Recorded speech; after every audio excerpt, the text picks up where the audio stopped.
but instead...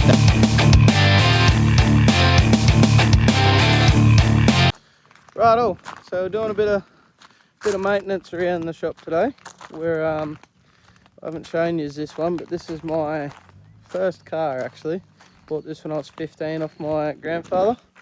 It was a 92 LN107 Hilux. So it's got the independent front suspension, which wasn't super sought after, but it's a little bit more comfortable. But I've been just sort of doing little things here and there on this old girl. I didn't treat it the best, as most P-platers don't. So sort of just catching up on everything that I've done to it. But so long story short, last week I dug in a little bit. It's an SR5, so it's got the ADD four-wheel drive system. So it's basically got a button on the four-wheel drive shift knob, and that stopped working. So I was diving into the system a little bit, working out how it all works and everything like that. So it come down to what I think is the four-wheel drive position sensor on the back of the transfer case. So that's just under here. Now I went ahead and already ordered one, and I've just put that in. So that's that little new sensor there. Mind all the oil, that's one thing that I'm getting to, but yeah, it's up under there on the back of the transfer case. So, and while I was digging around there last week, I found I was missing a few bolts out of the bell housing of the gearbox, so I went ahead and put a few in there as well. So I've got to do a few vacuum lines on the front of the diff because it works off a vacuum system. Yeah, so I'll put those in and we'll test it and we'll see if she decides it wants to go. Right, I've got me vacuum line here, just a bit of cheap stuff. It's 3 mil thick, inner diameter. So I'll just show you where we're working. So this basically is the four drive actuator in here. So it's got basically a shift fork that moves like that, and there's a sleeve inside the diff. So these front axles run all the time. So yeah, basically there's a sleeve in there, and the actuator works off a vacuum. There's a diaphragm inside here, and that's what the vacuum pushes back and forwards, and it pushes the sleeve back and forwards. So that's where the vacuum lines are going. I'm just one was broken, so I may as well replace both of them. All the rest of them look okay, so I'm just going to leave them for now and just see if we can get this one working. But cross your fingers for me. You can see there the new vacuum line. Obviously that little mounting piece out of here has fallen out, so this all sits behind a big bash plate anyway. So let's fire them up and we'll give that a shot. I don't mind the not straight steering wheel, but we'll try this. So basically down here you got your full drive button, and so you click that in, and that should be in full drive, but the dramas I'm having, it's not clicking it into full drive, so it doesn't look like it has fixed my issue. So I'll back it out of here and we'll go try it. The best way I've found to test this is just putting it in low range, so that so I know it's in, you know, low range, so the transfer case is engaged. And I've got a little bit of a hump here that I can test, because sometimes the light just won't turn on. But as you can see, it is definitely not. So the front wheel should be able to just drive it straight up that. But evidently full drive is still not engaging. Alright, so that hasn't worked, evidently. Now I'm going to check the vacuum system again, all the solenoids, because yeah, that should have fixed the issue. So basically you got two vacuum solenoids up here in the engine bay. They go down into, yeah, where they're supposed to, down the front of the motor there. And yeah, so hopefully we can figure it out. But yeah, hopefully it's not the solenoids, because the solenoids are expensive.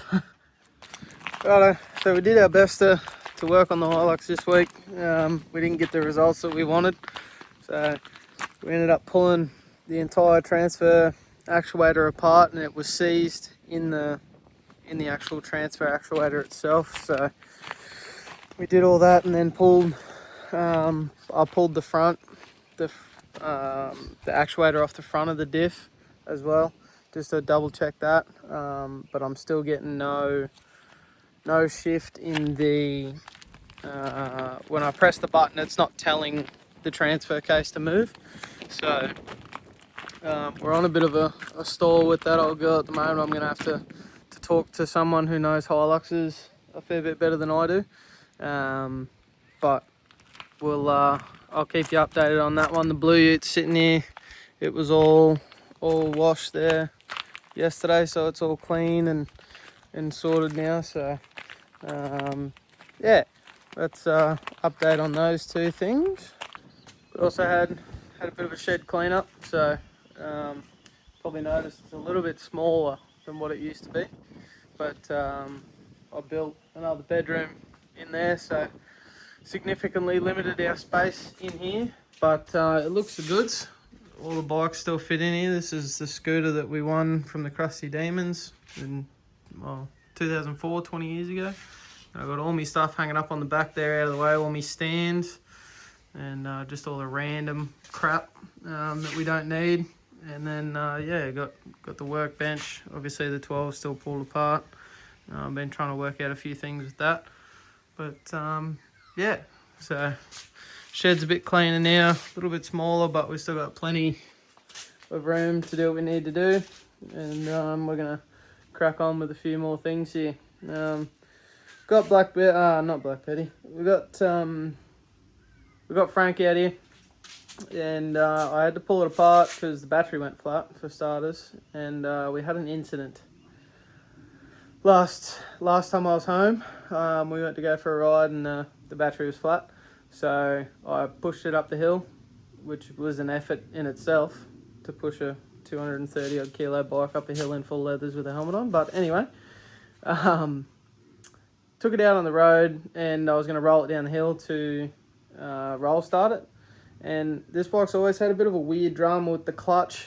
It doesn't fully disengage. I've tried a bunch of different things, and every time I try where it fully engages, so it'll let it knock itself into gear without, jolting or whatever. I have no lever play, which is not ideal, but so long story short, I knocked it into gear and it just dead stopped, and I couldn't roll down the hill. So I ended up falling over. I couldn't get my feet under me quick enough. I was on a off camber, and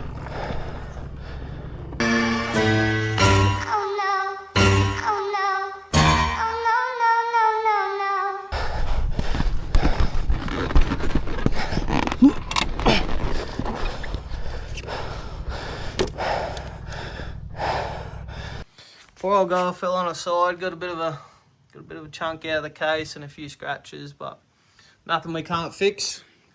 So I had the battery out of that, and now it's charged and it's all running sweet. It's just the cold gets to it. I need to invest in a trickle charger for the batteries for these old girls. But the funny thing is, this has got a brand new battery in it, and Black Betty's got a brand new battery in it, and they're the only two that won't start. The 10 starts, can't ride it, but it starts. Just waiting on a bit of spare funds to get the suspension done on that. Like I've said a million times, the Olan's forks, we can't do them. And then the Zed's back there too. It just needs tyres, or a rear tyre, and it's all good. But pretty much everything needs tyres. So just going one at a time, just getting them sorted out. And then next on the port of call is a tyre for Black Betty. because we're not gonna have much grip with that old girl. So that's next on the list of to-dos, and give that thing a full detail, and yeah, do all the things we need to do with that. But yeah, I'm just gonna whack this 12 back together, and hopefully the weather's all right tomorrow and we can get out for a ride. But yeah, this is about the only thing that's got tyres on it. So we'll chuck him all back together, and yeah, we'll see if we can get on the road tomorrow. Righto, so we're getting the 12 ready yesterday to possibly go for a ride this morning, even though it ended up raining, so we didn't go anyway. But we found something that was going to stop us from going anyway. So this is a good reason to check all your stuff over every time you ride. It doesn't matter, you know, oh, I just did that, or, you know, it's all good and that'll never happen. This is a firm reminder of it will and it can. So we're looking over it yesterday. I was checking the chain and about to put chain lube on it, and I was rolling the chain and we found that. So that link is the link from when you put the chain on. That's how you nip the chain together, and it is just about to fall out. So if that falls out, the chain breaks, and it'll either get locked up in the back wheel, shoot through the case, and wreck the motor, or, you know, best case scenario, it flicks out the back of the bike and you've got no engine braking, which is the last thing that you want coming into a corner, or, you know, something like that. That's a no bueno situation. It's a pretty rare thing, but it does happen. It can happen. So always make sure you're checking your stuff over and making sure that it's ready to go. So Dad's got a spare link down the shed, so we're going to go knock this one out and put a new one in it, and make sure it doesn't happen again. It's worth noting that we didn't put this chain on. It was on the bike when I bought it. It was done by, I assume, a shop, judging by where I got this bike, but there was a fair bit of work done to it at a shop. So if there was a chain put on, it was probably there. So yeah, pretty scary. Glad we caught it.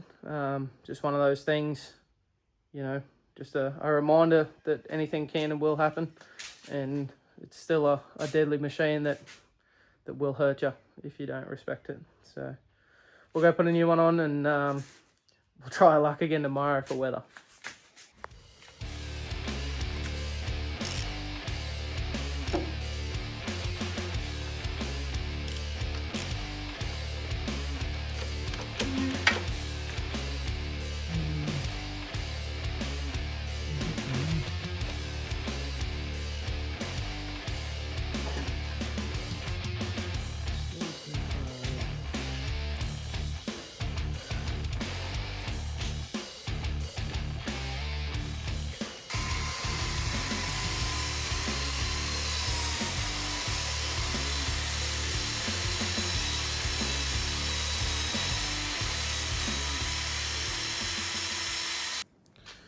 Righto, so we've gone through, we've fixed that link. We didn't have another one, but we were able to push it through a bit more and get it to mushroom out. So it's supposed to come through, and then you put the tool in it that you just saw, and it mushrooms it out so that it can't slide back through. So we've done that, and then we managed to get, you can't really see it right now, but we managed to get the fairing to look a little better.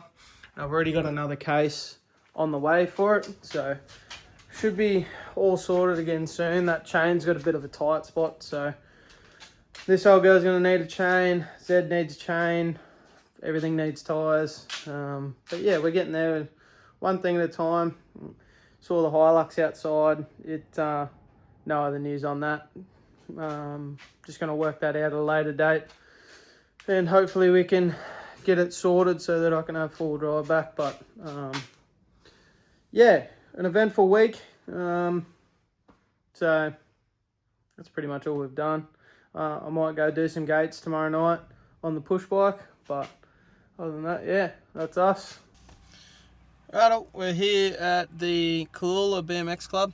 And I used to race BMX back in the day, and I always enjoyed it and I missed it. So I've had a bike sitting in the shed for ages now. So figured I'm trying to get a bit of fitness back on track for these track days when we finally get there. And you know, if I want to start riding dirt bikes again, you got to be fit and strong and be able to hang on to them. So I figured what better way than do something I enjoy, but yeah, get fit at the same time. So we're back here just doing short couple straights just to build the interval fitness back up. But yeah, I'll chuck his on the camera and we'll go have a gander, eh?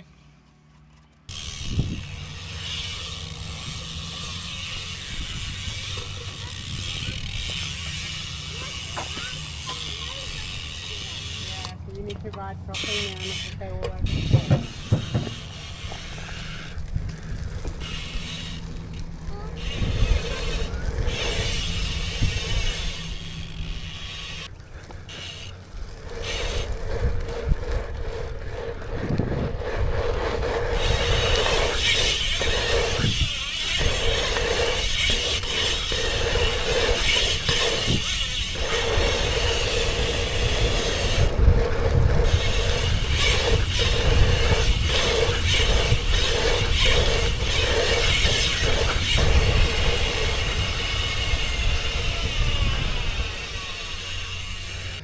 Just getting a couple of laps in. I've done my license so that I can come and do gates probably tomorrow, pending weather obviously. But yeah, so hopefully we can get some laps in and cruise around and have a bit of fun at the same time. I forgot my gloves today, which I'm upset about, but it is what it is. Trying to get back into the flow.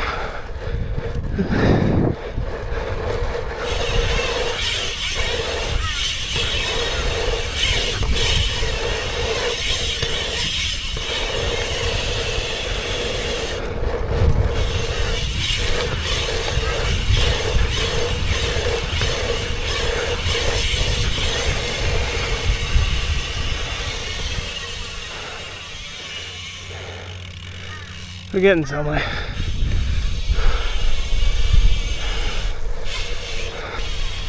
Hard work. I'm puffed already. Only done 3 laps. But it's still good fun. And it is. Hard work though.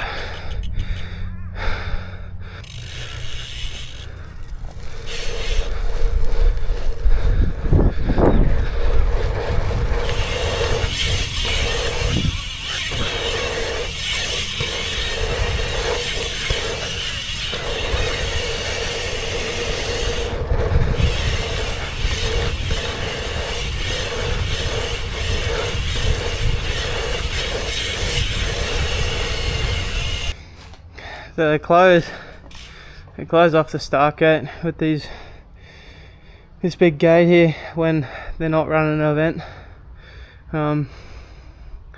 It's for insurance purposes so that people don't, you know, crash and hurt themselves and sue this place. But sort of makes it hard to do full laps. Not that I'm in any state to do full laps just yet, but yeah, 2 straights gets me good enough. But you just roll around the edge here. Keep going that way. Got the grass is slippery as though.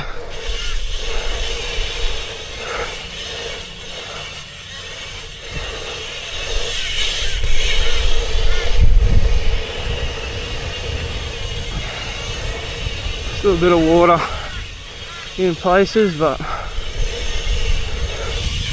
yeah,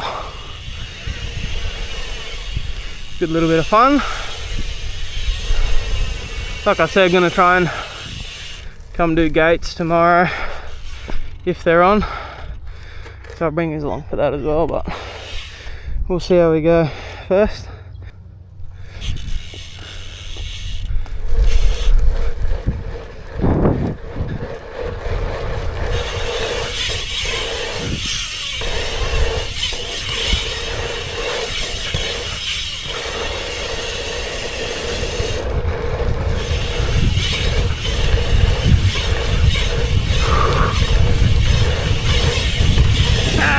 Oh, I wasn't looking up. Straight through my hands that did.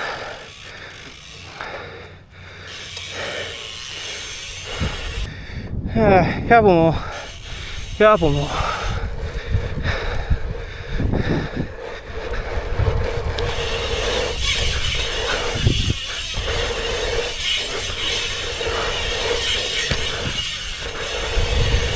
Whew.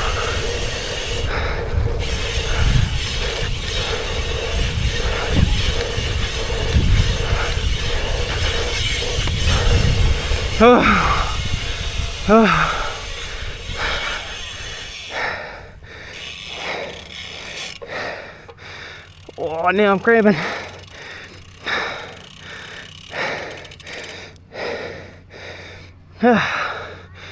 Shit. It might not look that difficult, but goodness gracious, it's so hard. Literally using every muscle, trying to keep the bike where it's supposed to be and be as fast as you can through all the transitions to keep your momentum. And in the middle of them sections you can't really pedal, not at my ability anymore anyway. But yeah, I will let you in on a little secret. That was my last one. I'm not doing any more. You just don't say the last one, because if you say one more, 9 times out of 10 you end up with a headache or in hospital. So never say one more lap, one more run. Never say that sort of stuff when you're doing anything on wheels. Yeah, it's that's when it goes wrong, is when you say one more. So hot tip for young players, don't do that. It's a bad idea. But that's us. A little half-hour workout. We're sorted. So it's more than enough for me today. I'm gonna go home. I've got some stuff to show you at home. So I'll see you there. Whew.